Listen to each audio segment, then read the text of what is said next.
खजाने की खोज। ट्रेजर हंट रिवर टाउन शहर में, जहां जीवन उस नदी की तरह धीरे धीरे बहता था जिसके नाम पर इस शहर का नाम रखा गया था, वहां कविता नाम की एक युवा महिला रहती थी। वह अपनी अतृप्त जिज्ञासा और पहेलियां सुलझाने के शौक के लिए जानी जाती थी।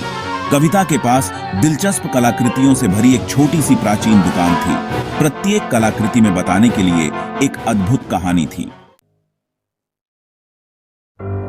शरद ऋतु की एक ठंडी दोपहर में जब कविता ने एक पुराने अलंकृत दर्पण पर धूल झाड़ी तो उसे इसके पीछे एक छिपे हुए छोटे डिब्बे का पता चला। अंदर एक रहस्यमय मोम सील वाला एक सीलबंद लिफाफा था जिस पर एक जटिल के अंकित था। कविता ने इसे ध्यान से खोला और सुंदर लिखावट में हस्तलिखित एक पत्र पाया। खजाने की खोज, ट्रेजर हंट। प्रिय कविता, मैंने तुम्हें छाया से देखा है और मैं तुम्हारी अतृप्त जिज्ञासा और ज्ञान के प्रति तुम्हारी अदम्य प्यास को जानता हूं। मैं आपके सामने एक चुनौती पेश करता हूं। मैंने रिवर टाउन में कहीं एक बहुमूल्य खजाना छिपाया है और मैं आपको इसे खोजने के लिए आमंत्रित करता हूं। इसके स्थान के सुराग पूरे शहर में बिखरे हुए हैं जो स्पष्ट दृष्टि से छिपे हुए हैं। उन्हें हल करें और खजाना आपका होगा। लेकिन सावधान रहें कविता, क्योंकि खजाने तक पहुंचने का रास्ता विश्वासघाती है। आप खजाने को चाहने वाले अकेले नहीं हैं।